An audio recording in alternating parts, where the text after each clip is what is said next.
E hoje começamos mais um episódio do Tá Legal, aqui o nosso podcast jurídico que minha colega criminalista Maíra Fernandes e eu, Ricardo Breiterman, resolvemos fazer para abordar os temas mais quentes do mundo jurídico. E a nossa convidada de hoje é uma pessoa muito especial. Foi um susto quando eu descobri que aquela pessoa que eu via dando aula, que eu via escrevendo artigos, que eu via no teatro, me encontrava, que era amiga de alguns amigos meus, porque fez faculdade junto, era, na verdade, ainda é, uma super desembargadora do Tribunal Regional Federal da 2ª Região, que pega o Rio de Janeiro e Espírito Santo. A desembargadora Simone Schreiber. Prazer tê-la aqui, Simone. Amei. Eu não sabia que você era desembargadora. Eu chamo de você, senhora ou doutora? Claro, você, pelo amor de Deus. Eu não sabia. Eu falava, poxa, que legal. A amiga dos meus professores, o Carlos Roberto Barbosa Moreira, né, o pessoal lá da PUC, né, que escreve artigos, você dá aula na Unirio, né, professora. Né, a gente se encontrava em teatro, né? Eu falei, eu também gosto de teatro. Aí disseram, Ricardo, ela é autoridade, né? Inclusive já atuou em casos da Lava Jato. Falei, meu Deus, caramba! Eu não sabia, né? E aí a gente pensa assim no juiz, né? É uma profissão machista, né? O direito no juiz, aquele homem sério e tal, papapá. E aí, não, pode ser uma figura doce. E aí eu te pergunto, o judiciário é machista? Bom, queria agradecer o convite, a Maíra e Ricardo, dois queridos amigos e advogados que eu admiro demais. Seja bem-vinda. E se o judiciário é machista, acho que o mundo é machista, né? Nós vivemos num ambiente patriarcal até hoje. E todas as relações são travadas, são estabelecidas a partir do machismo e a partir do racismo. Então, acho que hoje a gente é machista em desconstrução e racista em desconstrução, porque a gente nasce moldado no racismo e no machismo. Então, o judiciário não é diferente. O judiciário também é muito conservador. Embora, Ricardo, a gente tenha um maior número, como você salienta, né, de mulheres na faculdade de Direito. Na minha turma, a maioria na PUC já há anos, né? Eu vejo o número de mulheres, né, de alunas aumenta né, em comparação de alunos homens. Sim, e na sua advocacia, como é que é? Nas relações de poder dentro do seu escritório de advocacia. Eu sei que isso é um processo lento de mudança, então... O meu escritório é diferente, porque tem Lilibete, Luciana, tem a galera que fala, olha, a gente tem que ter o mesmo número de advogadas mulheres e advogados homens. Ótimo. Nós temos, porque eu vejo que muita gente faz isso para modinha, olha, tá aqui a cota para se exibir. Advogados gays, negros, isso há muitos anos, né? Que bom. Mas o que eu testemunho é que na maioria dos escritórios de médio, grande porte, prevalece o número de homens e no comando também homem, assim, tipo, são 10 homens que comandam o escritório, botam lá uma mulher, só para disfarçar, assim, né? É difícil. As mulheres ingressam, né, na faculdade de Direito e ingressam na advocacia, muitas vezes, mas dificilmente conseguem, de fato, ocupar esses espaços de poder. Seja sendo sócia majoritária de um grande escritório, né, seja abrindo seu próprio escritório.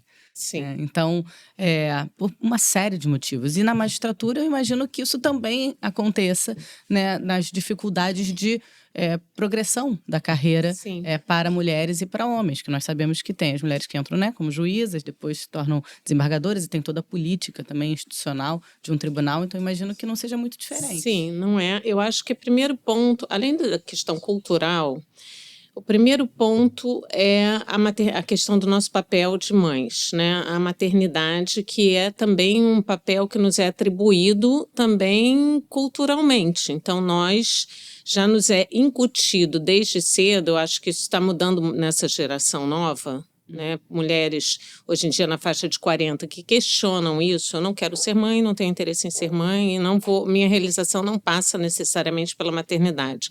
Mas esse papel é muito incutido, a gente cresce desde pequenas e sabendo que a nossa realização pessoal passa pela maternidade, que se nós não conseguimos ser mães, é porque nós em alguma coisa a gente falhou. Um pouco isso. Lógico que tem também. Eu tenho 3 filhos. A minha primeira filha eu tive com 20 anos de idade. Engravidei da Mari com 20, ela nasceu na véspera de eu completar 21 anos de idade. Mas aí como é que isso repercute nas carreiras jurídicas? Vamos lá. As mulheres conseguem ingressar nos concursos públicos porque são muito dedicadas, como diz o Ricardo, né? Ingressam na faculdade em grande número, são pessoas geralmente mais dedicadas e organizadas do que os homens, então têm bom desempenho nos concursos públicos. Quando elas ingressam na carreira, muitas vezes elas vão agora resolver a vida pessoal, a família, os filhos. Então, na hora da progressão na carreira, na Justiça Federal, você ingressa como juiz substituto. E aí você chega na capital como juiz substituto. Depois, na hora da progressão para juiz titular, as mulheres renunciam a essa promoção por causa dos filhos. Então, nós vemos, por exemplo, a minha região, Rio e Espírito Santo, né? Mesmo assim, tem várias federais lá no Espírito Santo, pertinho da Bahia, São Mateus, acho que é a nossa vara mais distante. Então, você vê mulheres, não, agora eu estou com meus filhos pequenos, eles estão precisando muito de mim, eu não vou para São Mateus. Ou na primeira região, que é uma região que tem Pará, Amazonas, Maranhão, enfim, é uma região que no Distrito Federal. Então, a pessoa diz, olha, eu não vou lá para o Acre ser juiz federal porque meus filhos estão em idade escolar aqui em Brasília. Os homens jamais deixam de dar esse passo. Então, culturalmente, o homem está indo para o interior porque é um processo necessário para a promoção dele e a mulher é a que fica Você começou em alguma dessas no interior? Não, porque eu, quando entrei na Justiça Federal em 93... não era interiorizada aqui na segunda região, nós só tínhamos uma vara em Campos. Uhum. Nós tínhamos um colega de concurso que era de Campos, ele até faleceu num acidente de carro depois de uns anos, né? O Vitor, o nome dele, mas ele já queria estar em Campos, então eu não cheguei a sair do Rio. Na verdade, a gente ser mais velho tem vantagens também, né? Tem desvantagens, mas tem boas vantagens. Só uma coisa, porque a gente tem um público, claro, que é do direito, mas também tem muita gente que não conhece direito. Assim, de forma sucinta, se é que é possível ser sucinta, o que faz a Justiça Federal? Qual é a diferença da Justiça Federal da Justiça Estadual? A Justiça Federal, ela trata de assuntos que são do interesse da União Federal, de autarquias federais, e que transcendem, muitas vezes, o território de um Estado. Então, por exemplo, um processo cível para discutir um tributo federal. Então, a Justiça Federal vai atuar sempre que houver algum interesse, alguma repercussão em direito federal. Então, a gente tem uma competência muito mais de direito público e dificilmente de direito privado. Todas as nossas relações são um pouco... o processo está ali porque tem um interesse público de algum ente federal. Até a nossa competência de propriedade intelectual, que é bem interessante, disputa de marca, né, disputa de patente de medicamento, prazo de vigência daquela patente, a inventividade daquela que tem que estar presente para você registrar a patente, tudo isso tem interesse público e principalmente o INPI, que é uma autarquia federal, está presente. Então, nós não temos os assuntos mais relacionados à vida privada das pessoas, como direito de família, uma coisa que eu brinco que é a minha maior frustração é não ser juíza de família, que eu ia adorar. Eu ia amar, acho que é super interessante.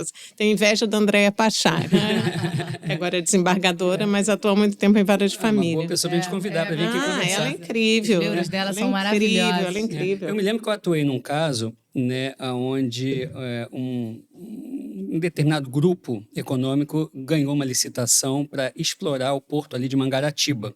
Né? E aí fazia parte da licitação a possibilidade desse grupo fazer uma dragagem ali no mar, em frente ao porto, para que os navios de grande calado pudessem ir e vir. Quando a dragagem começou, o Ministério Público Estadual, do município de Mangaratiba, desculpa, do município de Mangaratiba. Ministério Público do Estado. Do Estado. O núcleo de Mangaratiba entrou com uma ação falando, olha, se remover os metais pesados aqui, vai trazer dano ao meio ambiente, à fauna, à flora, os pescadores não vão poder sobreviver, vai ser um caos. Conseguiu-se, então, uma liminar ali no juiz estadual, não é o federal, né? Então é a competência da Justiça Estadual, e essa liminar, então, proibiu a dragagem. Aí o que aconteceu? A União mostrou interesse nesse caso e o processo foi deslocado, então, da Justiça Estadual para a Justiça Federal, né, falando que ali era uma terra, né, que é da União, tinha interesse da União, ali seria o porto do Mercosul, se não houvesse aquela dragagem, o Brasil sairia perdendo. Então, é interessante essa divisão de competências e essas vezes queda de braço, né? Aonde que vai ficar o processo, com quem vai ficar o processo. Especialmente em direito ambiental, todas as questões relacionadas a meio ambiente, proteção do meio ambiente, tem uma competência muito concorrente, né? Quando não tem órgão da União interessado, o ente de proteção é estadual, porque a gente tem uma competência concorrente na fiscalização, na legislação sobre o meio ambiente, então é difícil, às vezes, essa disputa de competência, que evidentemente vai se resolver através de um eventual conflito de competência, que quem resolve é o Superior Tribunal de Justiça, quando tem alguma parte dizendo que não, isso é da Justiça Estadual e a outra, isso é da Justiça Federal, que se estabelece essa dúvida e que quem tem que resolver é o Superior Tribunal de Justiça. Em meio ambiente, até no criminal, a Maíra sabe disso, tem muita discussão sobre competência, né? Então, meio ambiente, que é a hipótese que você simulou, realmente... Sim, eu toquei nesse assunto, mas aí a gente abre outra janela, né? Porque muitas vezes esses conflitos de competência demoram tanto tempo para julgar, por exemplo, na esfera criminal, para serem julgados lá no STJ, no STF, que os processos acabam, sobretudo no criminal, prescrevendo, né? Eu nunca tive uma situação de um conflito de competência que tenha demorado demasiadamente, mas... pode acontecer, eu acho. O que tem acontecido na Justiça Federal, e aí uma crítica que eu faço, é que as questões de competência demoram a ser definidas pelos tribunais superiores. Aí no crime, por exemplo. Como no processo criminal, eu não vou falar mal de habeas corpus, que a Maíra vai me matar aqui, vai brigar comigo, né? Mas como no processo criminal, você não tem um momento em que você tem que discutir competência, sob pena do assunto ficar resolvido. Né? Não tem. Então, assim, sob pena de preclusão, a gente está falando também para estudantes de direito. Então, tem que discutir na primeira oportunidade, senão a a questão se resolve. A gente não tem. Então, essa questão está sempre presente, sempre latente. Você pode levar através de habeas corpus, evidentemente, né? Que o habeas corpus é para você sanar uma ilegalidade que está sendo cometida contra aquela pessoa e você ser processado por um juiz incompetente, condenado por um juiz incompetente, matéria, isso implica num constrangimento legal e você pode discutir por habeas corpus. Só que habeas corpus você pode impetrar a qualquer momento. Então, eu tenho tido isso, eu digo, não tenho apego nenhum aos meus processos, mas fico um pouco agoniada quando um processo que já está em estágio avançado, que já tem decisões proferidas, sentença, está conosco e tal, uma hora, não, vocês são absolutamente incompetentes, anula tudo, desfaz tudo, manda isso para outra justiça estadual, enfim. Mas acontece com muita frequência, né, Maíra? Tem a questão da exceção de incompetência também, né? A exceção em tese tem que ser apresentada logo no começo, mas o habeas corpus... Mas o habeas corpus não. Me diz uma coisa, a profissão, né, de juíza, de desembargadora, é uma profissão solitária? Na hora que você está lá, com as suas convicções, é claro que você faz parte de um colegiado, né? Tem um juiz monocrático, que é da primeira instância, mono, porque é né? Mas você faz parte de um colegiado e às vezes seu colega não concorda, enfim, aquela decisão é solitário? Eu acho que no primeiro grau um pouco mais, você tem razão, porque o juiz se decide sozinho. E no colegiado é interessante quando você tem uma relação respeitosa, amistosa com os seus colegas que integram aquele colegiado. Hoje em dia, eu me relaciono muito bem com os meus parceiros ali, os juízes que integram a primeira turma comigo. Somos 4 desembargadores. E todos eles são pessoas muito gentis no trato, muito cordiais, muito respeitosas.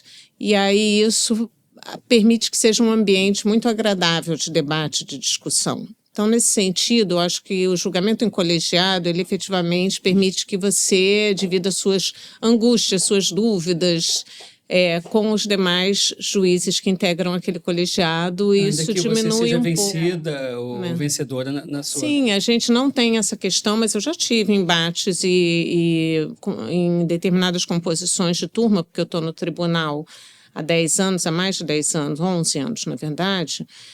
Já tive situações de pessoas difíceis de lidar e pessoas agressivas e grosseiras. Então, quando a gente fala até do machismo dentro do judiciário, Teve um episódio que, inclusive, por conta da publicidade e do acesso da imprensa aos casos, o pessoal filmando, os advogados, teve um caso, enfim, não vou dar nomes, em que foi muito divulgado pelas mídias que tratam do direito, de um embate seu com outro desembargador, Sim. onde teve ali um claro, nítido gesto de machismo, de olha, meio... Isso e aí é eu muito te comum. pergunto, né, não só esse fato, enfim, mas eu perguntei da solidão, agora eu queria saber das pressões que um desembargador, uma desembargadora, né, tem, sobretudo, da política, da imprensa, da sociedade, sobretudo você que julga casos como o da Lava Jato, não sei se tem outros casos tão...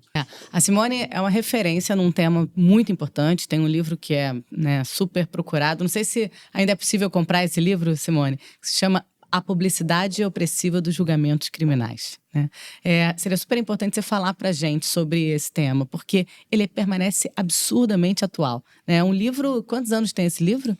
Eu defendi minha tese de doutorado em 2007, o livro saiu em 2008. Então, o livro saiu em 2008, ele parece que foi escrito ontem, porque permanece absolutamente atual essa questão de uma publicidade opressiva mesmo, né? Como equacionar? Assim, nós vivemos em uma sociedade em que a imprensa livre é absolutamente fundamental. Né? A imprensa, aquela tem a frase, aquela imprensa pode ser boa ou má, mas sem liberdade de imprensa, né, nunca haverá uma democracia, ela nunca vai ser boa. Como conseguir compatibilizar o interesse das pessoas no julgamento criminal, porque, obviamente, a sociedade tem interesse em entender o que está acontecendo naquele processo. Os processos criminais eles são dramáticos por natureza, né? Mas também garantir a presunção de inocência, né? Para que não haja um pré-julgamento da sociedade e que esse pré-julgamento da sociedade, da imprensa, não impacte no julgamento do juiz, porque, obviamente, ou da juíza, porque, obviamente, ele também assiste o jornal, ele também lê o jornal, ele também fica agora com a pressão das próprias redes sociais. Então, assim, como compatibilizar isso? E ainda com outro ponto, né, que eu sempre falo, é que o tempo do processo é diferente do tempo da imprensa, né, e o tempo da mídia, que tem que ser para ontem, né, e ainda mais agora com redes sociais. Aconteceu um caso, a pessoa já está lá, né, exposta, julgada e muitas vezes condenada. Então, como compatibilizar isso? Difícil as perguntas, né? Bom, o Ricardo perguntou da questão da pressão, das pressões eventuais, né? E a questão eu quero responder por partes. Então, primeiro, quando vem a pandemia, a gente estabeleceu os julgamentos online, julgamentos por Zoom. Isso deu maior publicidade ao que acontece dentro das salas de justiça. Então, nós tivemos várias situações que ficaram expostas, né? E a população teve um pouco mais de dimensão de como é que funciona, né? Aquela coisa da fábrica de salsicha, né? Como é que funciona, né? Mas aí só sai o ruim, né? Os bons julgamentos, os bons debates não viram notícia. Não sei, mas as brigas, as confusões... O caso da Mariana Ferrer é um caso paradigmático, né? A audiência em que a Mariana Ferrer, ela acusava um homem de estupro, mas a maneira como ela foi tratada foi tão desrespeitosa, tão violenta por todos os atores que estavam naquela sala de audiência, e aí quem está ouvindo o podcast tiver interesse, se colocar Mariana Ferrer à audiência, vai mostrar como é que ela foi tratada por todos, inclusive pelo defensor público que tinha sido designado para defendê-la nessa audiência, que não acolheu, não fez com que aquela violência parasse. Aquilo acabou levando à aprovação de uma lei para que se proteja a dignidade das mulheres vítimas de violência numa sala de audiência. No caso do embate meu que acabou viralizando, por assim dizer, né, se deu publicidade, são coisas que a gente vai vivenciando e a gente acha que aquilo ali é natural, é cultural, isso não nos abala. Eu já tive várias situações de me sentir desqualificada por homens no ambiente de julgamento. Só que você acaba naturalizando um pouco e deixando passar. Né? Então, isso eu acho legal, Ricardo, que tenha havido essa publicidade, não desse caso específico, mas que em várias situações a gente vê um machismo muito evidente ali. Né? Isso eu achei interessante. Essa foi a sua primeira pergunta sobre a coisa da pressão. Ser juíza é uma coisa bem complicada. Eu sou juíza há 30 anos, né, desembargadora 10, juíza de primeiro grau há 20, eu fiquei 20 no primeiro grau, e a gente tem que aprender um pouco a se conduzir, se comportar para a gente não ficar muito exposto e nem tentar decidir as pressões, algumas pressões até são legítimas, que são as postulações. Né, o advogado vai no seu gabinete, pede, né, o Ministério Público pede, né, e você tem que lidar com isso. Eu já recebi parte também, vem lá a parte, fala do drama que ela está vivendo, e aí você tem que ouvir, você tem que estar aberto a ouvir. Né? Só que tem determinados momentos que você vê que a coisa está ficando meio esquisita, assim, e aí você tem que, eu acho que é com o tempo, assim, você tem que ter uma experiência para saber lidar. Eu digo que a minha competência é mais tranquila criminal que na justiça estadual. Eu até porque os crimes não tem tantos crimes violentos. Embora a gente possa lidar com organizações criminosas, tráfico internacional de armas tem, e eventuais crimes violentos acontecem também, não é a realidade tão comum. Então, a gente não se sente, eu pelo menos não me sinto tão amedrontada, tão intimidada de exercer minha jurisdição criminal. Eu nunca tive assim, uma situação de ameaça. Uma vez, uma mulher começou a mandar e-mail, uma pessoa que não se sabia que era uma mulher até se descobrir, e-mails ameaçadores contra mim, mas contra outros juízes também. E quando eu tive notícia disso, eu procurei a Polícia Federal. O CNJ imediatamente me ligou, muito interessante assim, esse papel do CNJ. Eu procurei a Polícia Federal para descobrir qual era o grau de ameaça que eu estava realmente vivendo, né? Se eu tinha que tomar alguma providência. A polícia fez todo um estudo lá de grau de nível de ameaça, disse que não era uma coisa tão... eles realmente eram bem, os e-mails eram bem intimidadores, ameaçavam e tal, mas isso tinha sido direcionado para procuradores da República e para um outro desembargador. Então, eles entenderam, olha, não é tão alto. Focado, né? Então, assim, foi uma vez que me aconteceu. Graças a Deus, eu nunca precisei dessa coisa de proteção, de uma pessoa ficar me protegendo o tempo inteiro, que eu acho isso a coisa mais invasiva e desagradável do mundo. Assim, eu odiaria, mas, enfim, ninguém está livre, né? Mas ninguém está livre. Os juízes estaduais acabam tendo mais isso, né? Principalmente os que estão lidando com essa coisa de GAECO, de organizações criminosas, porque... E a pressão da opinião pública? É a questão da mídia. O meu livro está à venda na Amazon. O meu livro foi publicado pela Editora Renovar. Logo a seguir, a Editora Renovar faliu. Qual o nome do livro? A publicidade opressiva dos julgamentos criminais. É a tese de doutorado. O Barroso foi meu orientador, o professor Luiz Roberto Barroso. Ele pegou a tese do jeito que estava e mandou na época, o dono da Renovar, que publicava também os livros dele. Foi publicada pela Renovar. A Renovar faliu, eu nunca ganhei um centavo de direitos autorais desse livro, tudo bem, só que o problema é que eles devem estar reimprimindo isso porque o livro não acaba.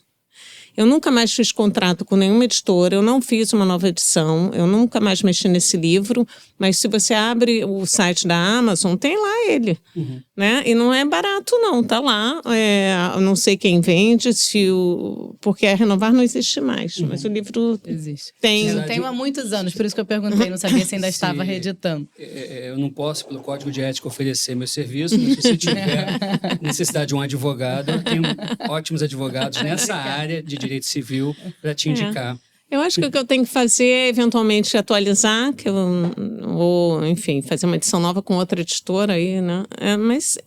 E aí, o livro foi feito nessa época e eu tratei de alguns casos importantes midiáticos. A questão da pressão da mídia é exatamente isso que Maíra falou, porque ela também trabalhou com isso na dissertação de mestrado dela. Nós temos que equacionar a questão da liberdade de imprensa com eventuais direitos que possam conflitar, direitos que contrastam, né, que possam ser atingidos pelo exercício da liberdade de imprensa. Então, nós temos, e o Ricardo sabe disso, mais avançado uma discussão sobre imagem, né, direito de imagem versus liberdade de expressão, liberdade de imprensa. Temos precedentes importantes do Supremo, embora o Supremo sempre resolva isso no ambiente da indenização posterior. O Supremo o Supremo não valida uma solução que eu propus na tese, que é eventual decisão proibindo a veiculação. Então, o Supremo diz que a censura, mesmo judicial, não é permitida, né? Não é constitucional. Mas, e aí ele fala, olha, não é possível proibir a divulgação daquela ideia, depois você vai resolver no ambiente da indenização, né, da reparação de eventual dano causado.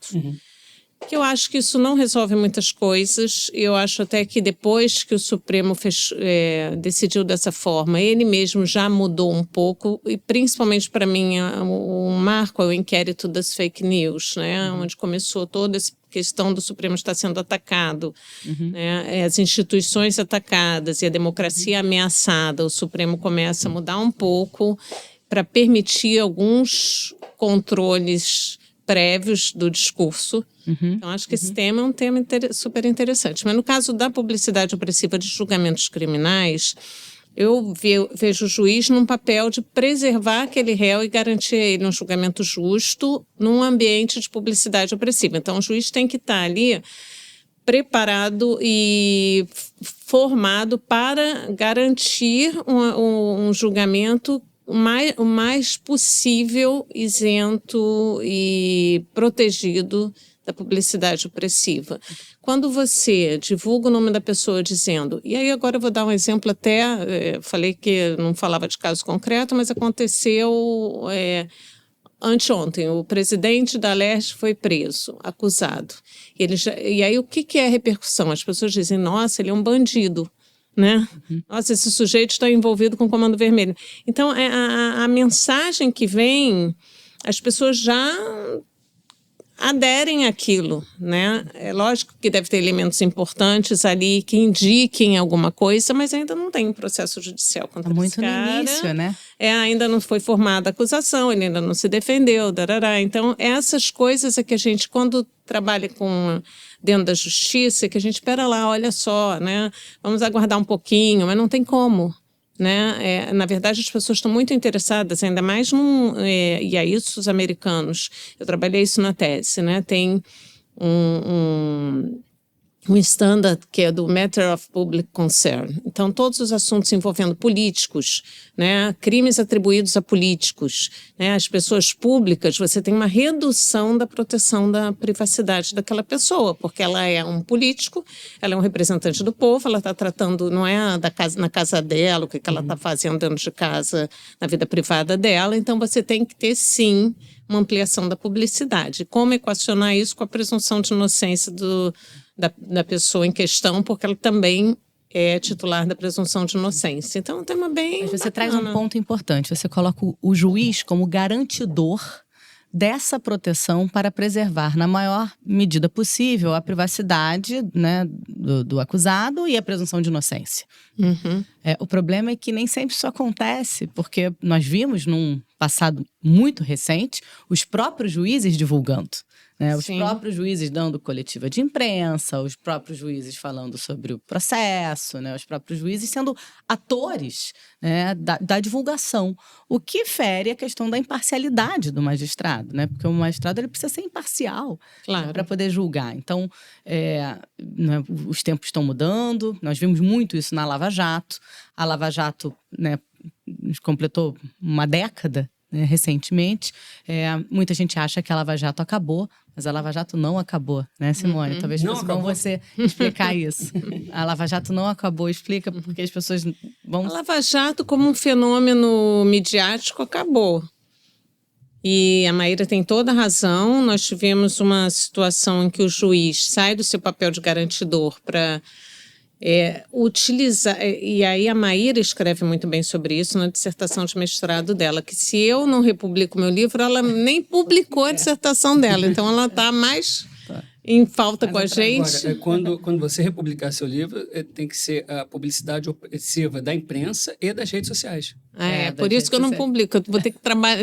Vou ter que trabalhar. Vai ter que trabalhar. Mas a Maíra tratou muito bem disso. O juiz, o juiz Sérgio Moro, na Lava Jato, ele usa a mídia para... reforçar as suas posições e as suas decisões processuais. Então, ele busca a adesão da imprensa, a adesão da opinião pública, para reforçar o que ele defende, para constranger não só as pessoas investigadas e acusadas, mas também os juízes de outras instâncias de julgamento. Então, o tribunal que vai rever as decisões dele, os tribunais superiores ficam constrangidos por aquele ambiente que é criado de publicidade opressiva. Então, a Lava Jato, ela tem um dos tripés, um dos apoios da Lava Jato, que eu digo que é um tripé, que é colaboração premiada, publicidade opressiva e a questão da conexão da competência, que é ampliada, né? Eu acho que são os três principais bases assim, para construir o que foi a Lava Jato, e as prisões preventivas que estão associadas à questão da colaboração. Porque é prender para colaborar, né? Primeiro, a pessoa, para colaborar, ela tem que achar que está num ambiente em que ela não tem saída. Ela tem que estar premida por alguma coisa, né? Tem que estar constrangida, tem que estar achando que vai valer a pena. E aí isso realmente, nesse momento de Lava Jato, foi importante para as pessoas resolverem colaborar. Teve um procurador, desculpa te interromper, teve um procurador da República que falou na época que passarinho preso cantava melhor. Ele fala isso e é verdade. Pior é que é verdade, mas falar isso aqui, né? Porque a prisão não poderia estar sendo determinada para isso. A prisão tinha que ser determinada com base em requisitos legais, e aí a pessoa está presa, e aí começou uma discussão se a pessoa presa poderia colaborar ou só a pessoa solta, que também não tem muito sentido. Se a pessoa está presa, por que ela não vai ter direito de colaborar? Né? Nossa, esse assunto é tão amplo. Deixa eu tentar me ater ao que a Maíra perguntou. Espera que eu já esqueci a pergunta. Eu te perguntei... Eu pedi para você falar assim, a Lava Jato já acabou? Porque as pessoas acham que a Lava Jato já acabou, mas ela, na verdade, ainda tem um... Não, a gente tem um acervo. Um resquício aí no tribunal. Então, a Lava Jato acabou. A gente chega no gabinete desejando que os processos evaporem, né? Se autodestruam, que nem aquela coisa do... Isso vai se autodestruir, aquela mensagem do 07. E isso não aconteceu ainda, né? Então, a gente tem que lidar com o acervo, tem que lidar com os processos, que são processos bem complicados. A gente tem no processo penal esse conceito dos maxi-processos, que são processos que são... tão complexos, tem tantos documentos e tantas pessoas envolvidas, e as narrativas, as petições iniciais têm 200, 300 páginas. E eu brinco, digo assim, imagina um juiz civil receber uma petição inicial de 300 páginas e não devolver para a parte de emenda inicial e transforme isso numa petição de 30 páginas. Eu vou entrar num assunto, não sei se é o momento, a gente fala depois, mas estão utilizando a inteligência artificial, né, e os tribunais têm criado as suas próprias inteligências artificiais, não são as públicas, né, para auxiliar nesses julgamentos. Depois eu quero saber, não sei se agora ou depois, o que você acha disso, né, como que você vê o futuro do judiciário com a inteligência artificial, né?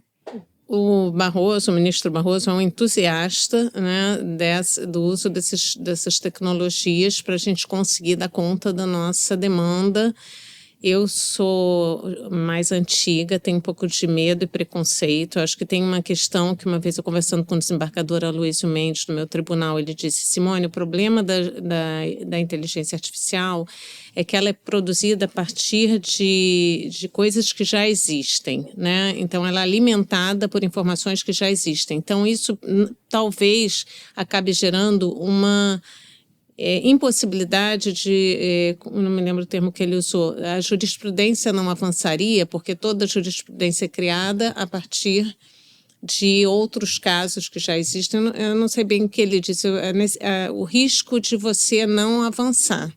Paralisar. De paralisar, de você reproduzir só o que já existe.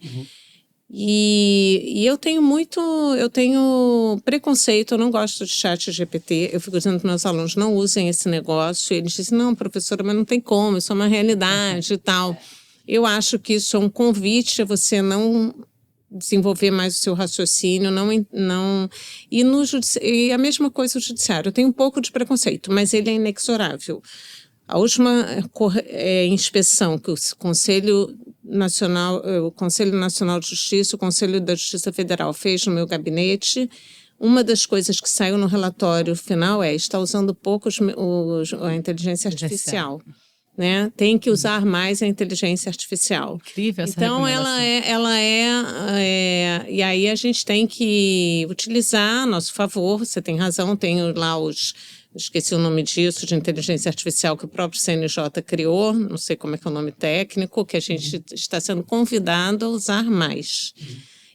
Mas aí, né, Ricardo, eu acho assim, eu já estou mais antiga, eu acho que os juízes da nova geração vão ter mais facilidade com isso. Eu nem sei o que te responder, mas eu acho que é preocupante que as pessoas não consigam fazer nada sem consultar a inteligência artificial, não consigam raciocinar, não consigam construir não sei se é assim, né?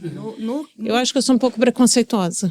No criminal, assim, tem as questões... A inteligência artificial acho que veio para ficar mesmo, Simone, não tem jeito. Acho que isso é um programa inteiro só sobre isso depois. Mas a gente pode se preocupar sim com a utilização dela, né? E sem dúvida alguma, de jeito nenhum, a inteligência artificial para dar decisões, né? Para elaborar decisões, especialmente num processo criminal. Porque o processo criminal, ele tem particularidades, né? Primeiro, a pessoa que está ali envolvida e que pode ser presa, né?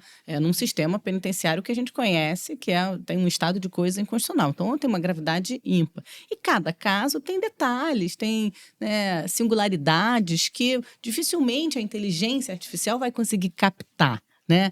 Essa coisa, não à toa, quando a gente falou da importância das audiências de custódia e tal, todos os tratados internacionais falam da importância do acusado ir à presença física do juiz, porque tem que ter esse contato mesmo, né? Esse olho no olho. O teste com quem eu trabalhei muitos anos, que você conhece também, falava, o juiz tem que sentir o cheiro do réu.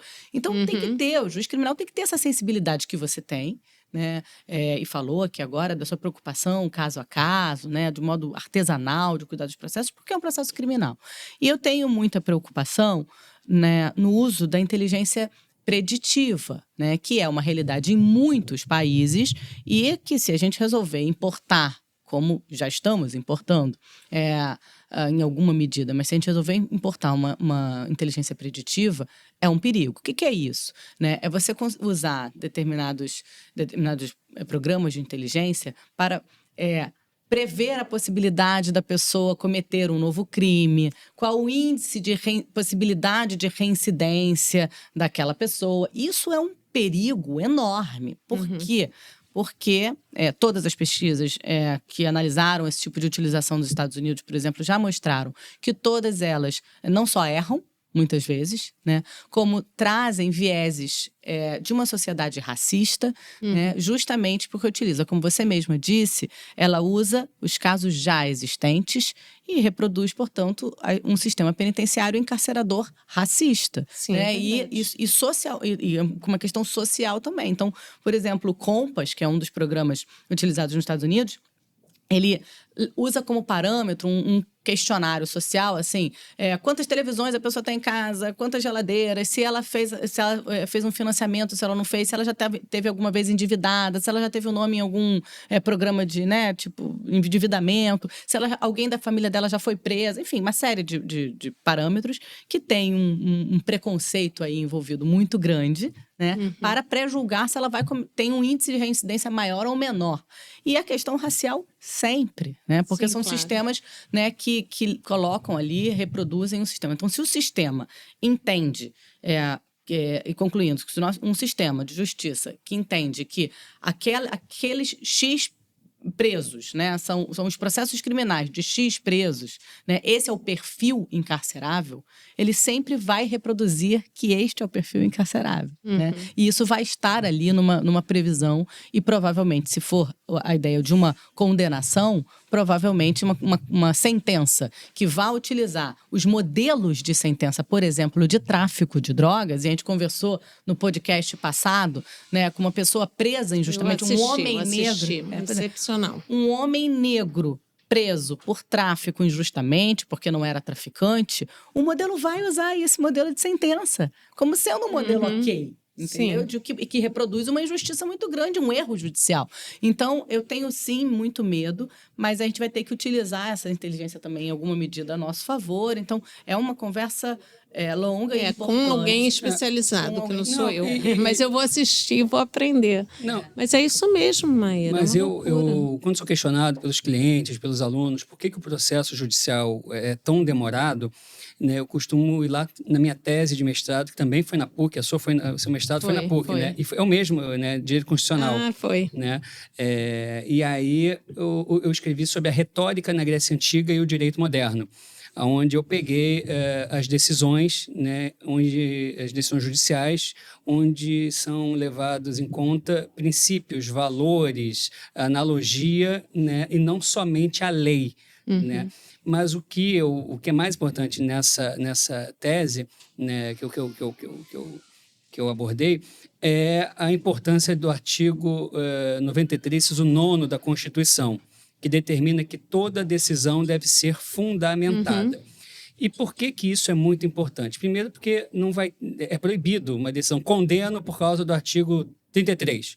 Absolvo por causa... Não, a gente, sociedade, tem que compreender qual foi o raciocínio lógico que o magistrado teve para chegar diante dos fatos que foram colocados no processo, das provas, né? Qual foi o raciocínio lógico para o juiz chegar àquela conclusão final. E eu acho importante também que a sociedade toda, antes de criticar uma decisão, leia a fundamentação que o juiz deu para chegar àquela decisão.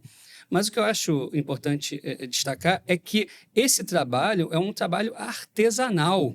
O juiz ele vai ter que parar, sentar, formar a convicção dele, estudar. Isso é demorado, né?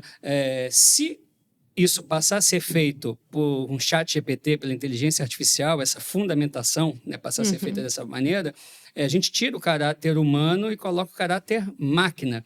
E até nos direitos autorais, né, os direitos autorais são as criações do espírito, da alma. Né? Máquina não tem alma. Máquina não tem espírito, né? Só ser humano e porco, né? Espírito de porco. Não, tem uma série de questões. Tem a dificuldade tem a questão da auditabilidade dessas máquinas, né? Tem a questão das possibilidades de alucinação da inteligência artificial, porque ela alucina, né? Tem a dificuldade da responsabilização pelos erros, né? Então, a máquina errou, responsabiliza como? É um tema... Até agora, o nosso sistema lá que está sendo utilizado faz relatórios de processos. A gente está usando para competência previdenciária, que eu também tenho competência previdenciária, principalmente nos processos em que se discute aposentadoria especial. Então, o trabalhador tem lá o histórico dele, em que ele trabalhou numa empresa, ele trabalhou como lixeiro, ele trabalhou dentro de uma siderúrgica. E aí, essa questão do trabalho insalubre que ele teve para ter direito à aposentadoria especial, isso está documentado em documentos oficiais, né, que tem lá os seus nomes e tal. E aí, quando o presidente do tribunal nos apresentou, eu falei, mas isso não tem risco de, eventualmente, a máquina não entender algum documento? Porque você vai decidir, a máquina não, né? O IA, no caso. Você vai decidir a vida desse senhor, dessa senhora, dessa pessoa, com base no que está no processo. Então, se a máquina está fazendo um relatório e apontando onde é que está cada documento, você não teria que dar uma checadinha, né? Perguntou assim mesmo, né? Aí o nosso presidente do tribunal falou, olha, os documentos muito antigos realmente eles têm dificuldade, o IA tem dificuldade de compreender, mas realmente alguém vai ter que dar uma checada. De qualquer maneira, isso facilita a vida, quer dizer, ele faz um primeiro relatório e você dá uma verificada e tal. Só que é isso que você falou, Maíra e Ricardo, avançar para a questão da deliberação, dos argumentos, dos fundamentos, né? Quer dizer, você já fazer, e provavelmente já está sendo utilizado isso também, dá uma proposta de solução aqui para o caso, IA, né? O que a gente também tem utilizado para fazer ementa de julgado, que eu acho que é ok, desde que ela leia e entenda o que está realmente importante ali. E depois alguém verifique. Alguém verifique. Porque, na verdade, as ementas, elas são... quando entrei na justiça, no tribunal, eu me preocupava com as minhas ementas, que eu dizia assim, não, meu trabalho vai ser conhecido pelas ementas, então eu tenho que dar uma olhada o que está sendo dito nessas ementas, porque ninguém faz pesquisa de jurisprudência para além das ementas. Né? Então, é um resuminho do caso. Mas aí, para isso, está ajudando, efetivamente. Agora, o problema é quando vai além e todas essas preocupações que vocês apresentaram. Acho que para isso, ok, desde que de fato passe pela revisão. O processo criminal, ele tem esse detalhe de que Maíra, só te interrompendo, a denúncia de 300 páginas, vamos lá. Aí a gente faz um resuminho aí para mim, chat da denúncia de 300 páginas. Isso não é uma coisa... Ajuda, mas pode ser perigoso, né, Maíra? Pode, pois é, isso que eu ia falar. Porque o chat pode errar nesse resumo. E eu tô falando porque eu já vi errar, tá? Eu já peguei de teste também, não era um processo meu, era um desses que a gente quer ler de interesse, né, de curiosidade, para poder saber, para ficar antenado e tal.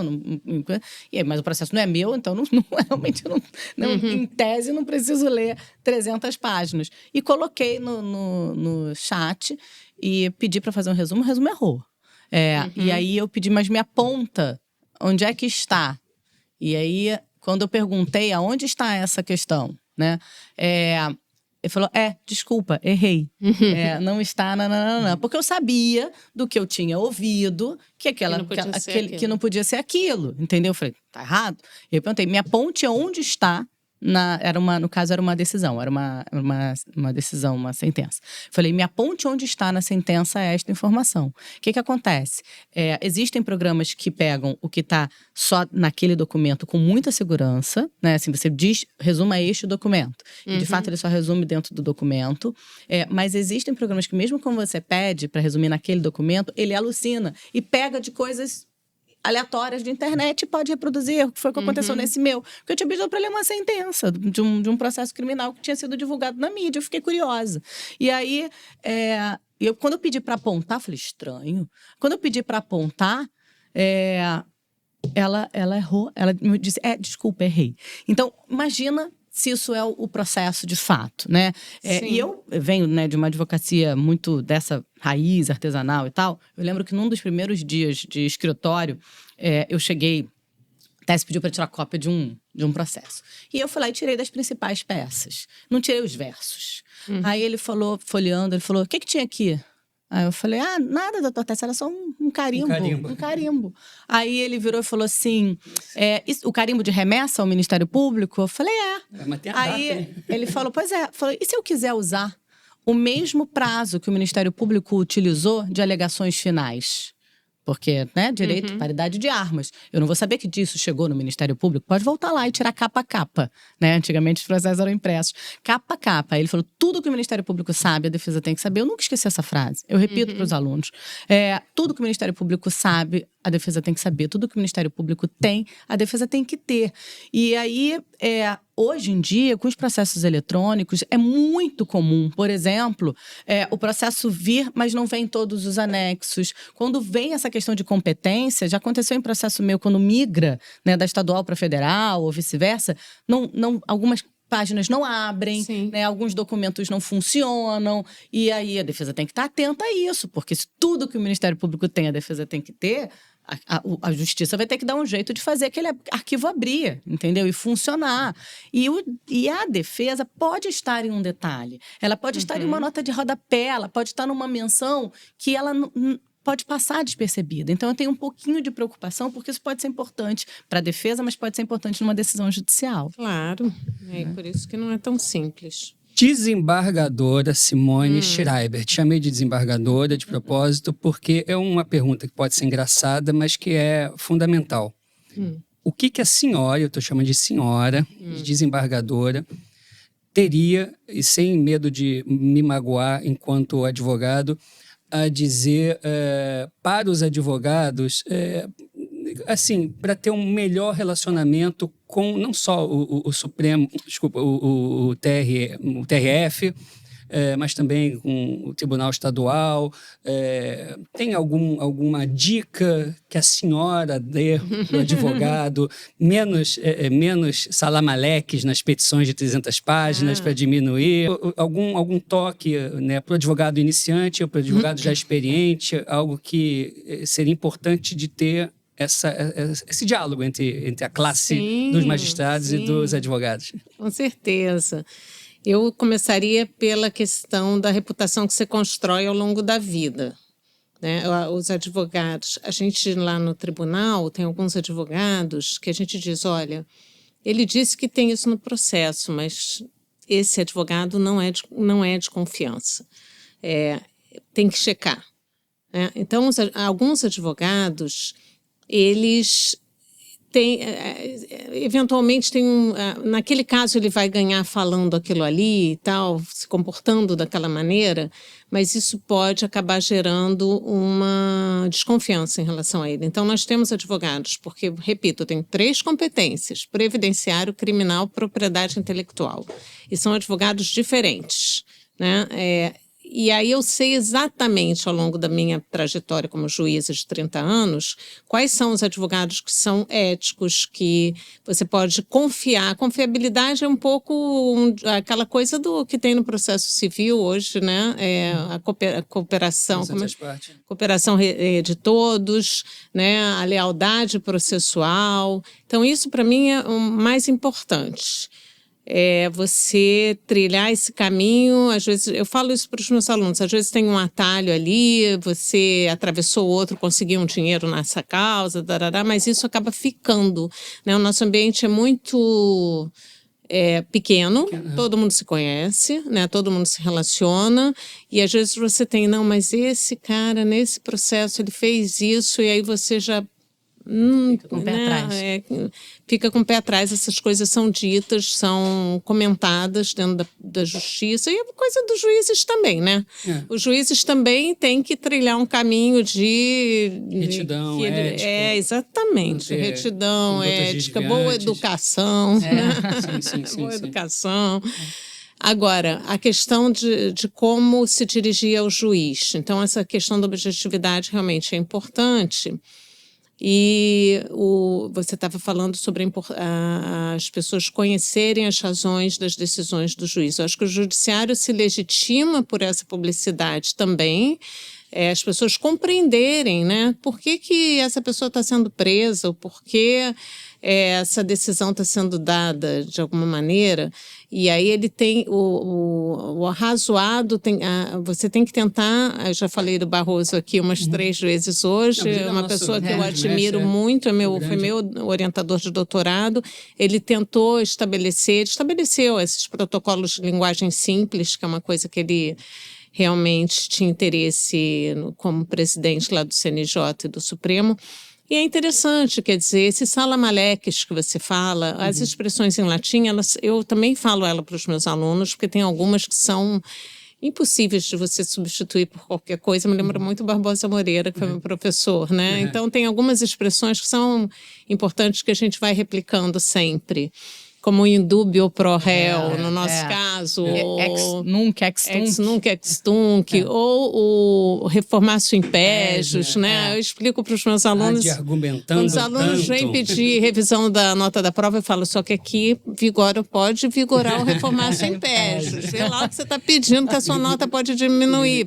Para quem não entende que está ouvindo a gente, é você poder piorar a situação daquela pessoa que está pedindo, né?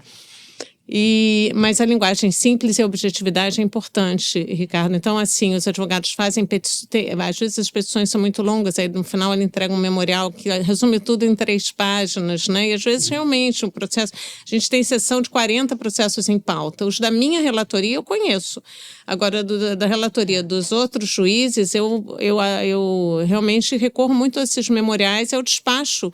Eu acho que despachar com o juiz também é importante. Eu sempre tenho lá meus dias de receber os advogados, tanto presencialmente quanto por videoconferência, o Zoom. E o Zoom ele democratizou muito porque o acesso do advogado. Então, a gente tem tanto advogado de previdenciário que mora no interior do Espírito Santo, que não tem essa facilidade de vir para cá despachar, quanto... E nem o valor da causa comporta uma viagem. Exatamente. E aí você, às vezes, pega um avião para despachar com o juiz teve um problema pessoal, uma questão, não consegue mais atender. É o fim da picada. Então, acho que o despacho, eu sempre estou disponível alguns dias para presencial, outros por Zoom, e esses despachos fazem diferença. Né? Fazem muita diferença, principalmente para os processos que não são meus. Eu confesso que eu tenho um pouquinho de má vontade com o advogado, que é minha relatoria, e o homem vem despachar na véspera, no final do dia, e quer me apresentar o processo, como se eu não soubesse o que é o processo. Eu falei, doutor, isso é da minha relatoria. Que é da sua relatoria, você vem. Quando o processo entra no gabinete, você vem. Quando está pautado, você vem com alguma antecedência. Claro. Não é que não deva deixar de falar, mas os que não são é interessante. Às vezes você dá mais atenção ao processo porque você despachou com o advogado. Aí quando eu anoto, todos os advogados que falam comigo, eu distribuo às vezes para os assessores darem uma olhada nos processos dos outros desembargadores, né? E tento me posicionar para ver o que eu acho que o advogado falou, mas eu acho super importante. Então, despachar com o juiz tem que insistir, é importante. Ser objetivo, ser respeitoso e também exigir o respeito devido, né? Porque... Simone, mudando aqui para fechar... Eu tenho uma para fechar ainda. Eu deixei a última pergunta para fechar. Deixa eu te fazer uma pergunta. Talvez seja. Deixa eu te falar. Eu lembro também de uma frase do Evandro Lins e Silva, quando foi chamado para ser patrono de uma turma, que perguntaram assim, mas, doutor Evandro, imagina, né? Foi ministro e tudo, uma grande referência para a área criminal. Falei, mas que dica você daria para um aluno? E ele falava, leiam tudo, leiam romances, leiam e tal. E aí você coordenou um centro cultural. Isso que eu ia perguntar também. Você coordena um projeto incrível de direito de cinema. Né? Então... Como é essa relação do direito e do cinema? Qual a importância dele? Você gosta de arte, isso aqui é legal. Assim, nós somos pessoas apreciadoras da arte. A arte. Eu vou muito ao teatro, sou fotógrafo. Ele é ator. Eu sei. Sindicalizado. Eu conheço os antecedentes desse rapaz. E muito engraçado, porque hoje é dia 5 ou 4, né? Hoje é dia 5 de... 5 de dezembro. Então, hoje é dia 5 de dezembro e há 2 semanas, 2025, há 2 semanas, um amigo meu me ligou, Ricardo, é você na televisão, na Globoplay? Eu falei, não sei. Aí ele tirou a foto e mandou. Tá lá um seriado que eu fiz com 20 anos de idade, portanto, há 34 anos. Qual é, Ricardo? Chama-se Meu Marido, né? Um seriado que foi filmado pelo cineasta Walter Lima Júnior. Né? E é uma coisa que envolve crime. É um auditor fiscal, né, que está com um caso lá enorme, interpretado pelo Nuno Léo Maia. E aí plantam cocaína no carro dele. Na noite de Natal ele vai preso. E ele é marido de Elizabeth Savala. Né? E eu sou Você é o filho. Eu sou filho da Guida Viana e do Henry Boncelli. Né? E aí eu me vi ali, né, com 20 aninhos, né, o colágeno, perfeito. Mas é o momento que eu gosto de teatro, arte e me dá repertório. A Guida Viana é que fez uma peça agora com a Silvinha, né? Sim. Maravilhosa, a menina escorrendo dos olhos da mãe. Eu conheço a Daniela, que é a autora, que escreveu, e o diretor também. Essa peça é incrível. Não, é para ver várias vezes. E aí, eu vou ao teatro quase todo fim de semana. Eu amo. E aí, qual a importância disso para o direito, dessa relação do direito e arte? Sim, Maíra, então, o Evandro falava isso e quando eu entrei na Faculdade de Direito da UERJ em 1982, eu tive umas aulas com Oscar Dias Correia, que depois virou ministro do Supremo também. E ele falou, a primeira aula com ele, eu ouvi exatamente isso. Leiam gibi. Ele falava assim, leiam gibi, leiam romance, leiam... Bula de remédio. Ele terminou, porque era o samba famoso, né, naquele carnaval, era o bumbum paticumbum pro gurundum. Leiam bumbum paticumbum pro gurundum.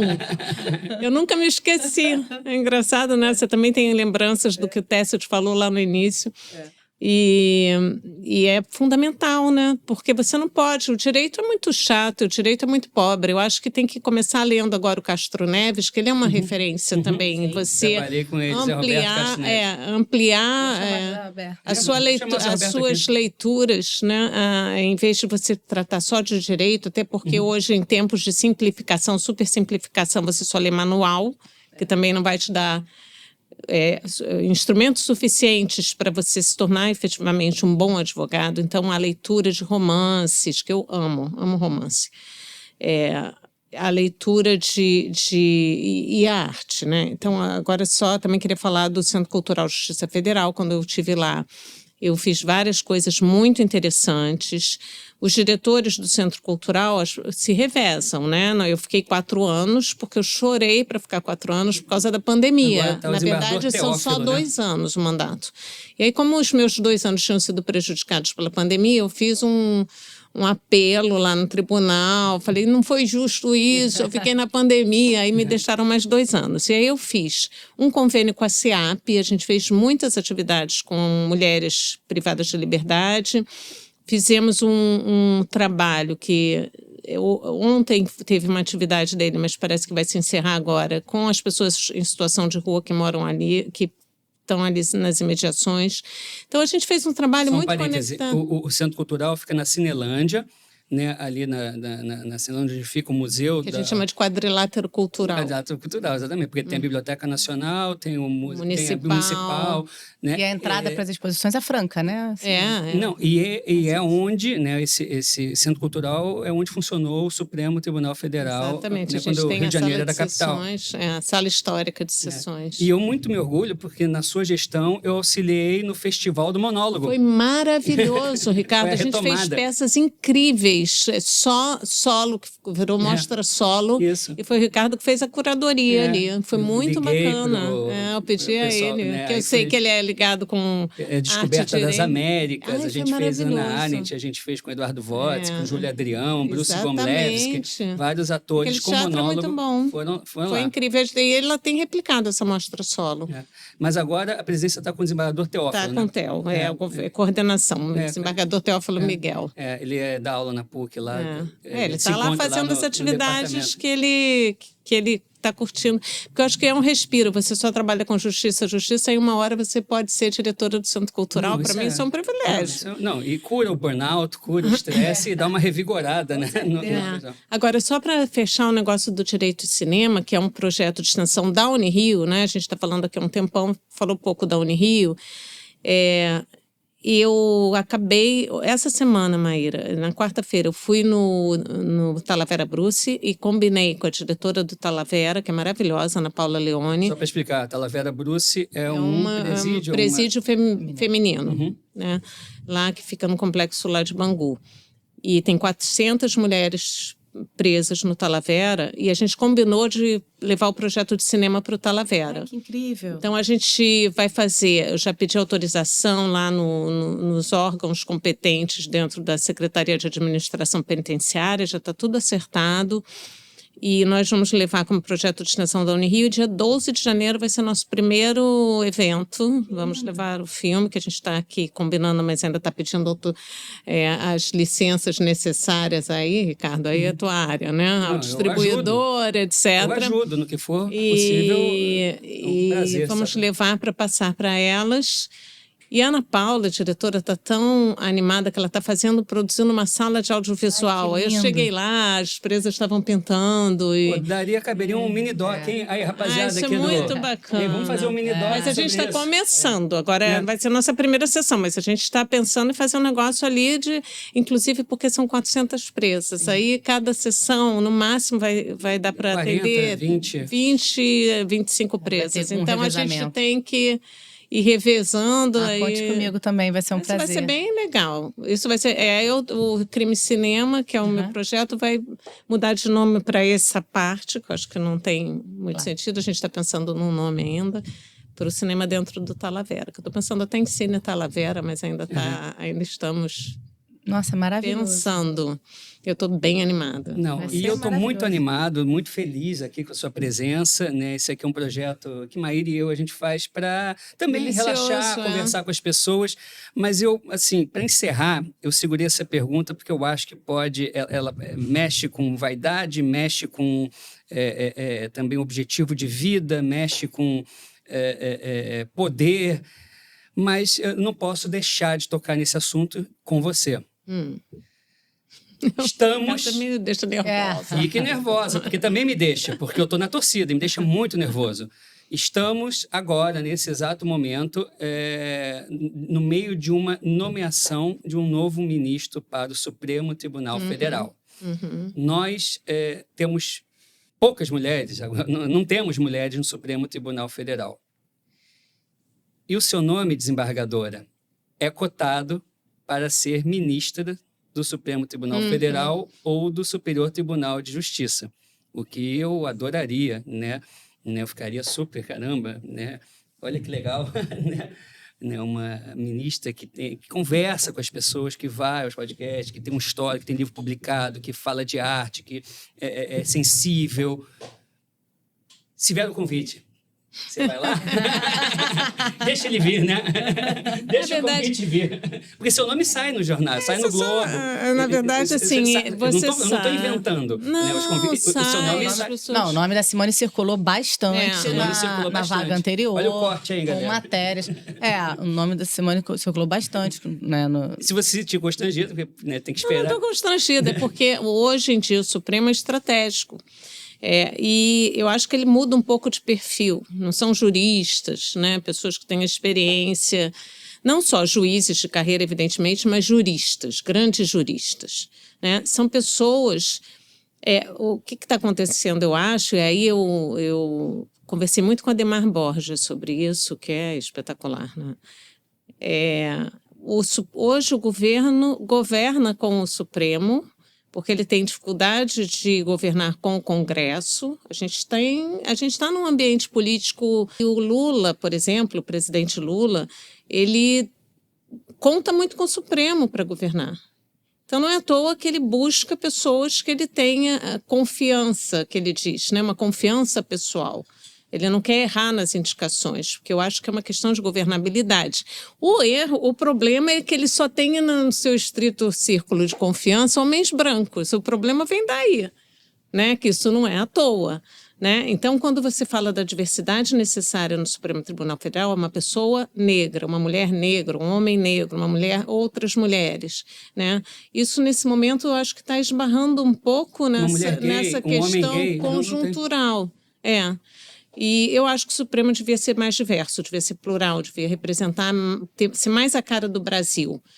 Então, por exemplo, agora eu já vou começar a falar mal aqui do Lula, dos ministros, todo mundo, a questão do aborto é uma vergonha, Ricardo. Eu acho que o aborto já tinha que estar muito tempo legalizado, liberado, autorizado e haver política pública de aborto para mulheres que não têm condição de fazerem em clínicas privadas. Então, a gente tem um problema que aquele assunto ali está bloqueado.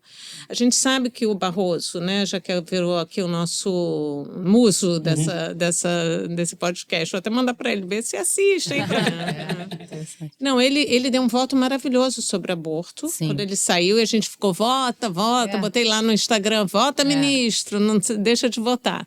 Ele votou antes de sair. Colocando como uma questão de saúde. Mas ele não conseguiu botar antes, não foi por falta de vontade dele, porque ele viu que não tinha viabilidade política né? Tanto que o julgamento foi novamente interrompido.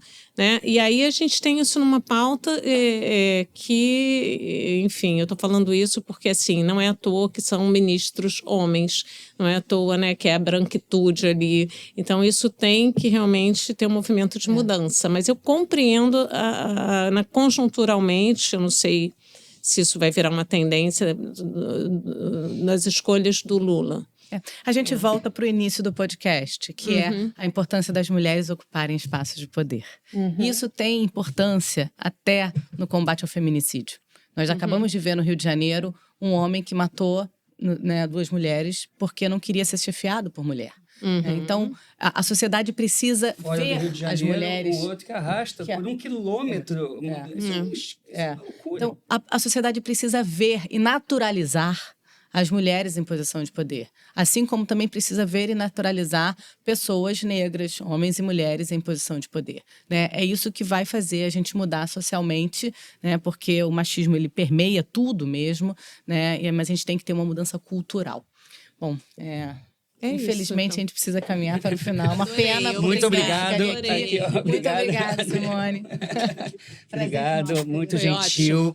Foi ótimo. Volte sempre. E conte com a gente nos projetos culturais, sociais. Isso também revigora o advogado participar. Isso é muito gostoso. Sabe que, só uma coisa rápida, quando eu inspecionava as prisões masculinas, né, eu via que todas as mulheres da vida do homem acompanhavam esse homem na prisão.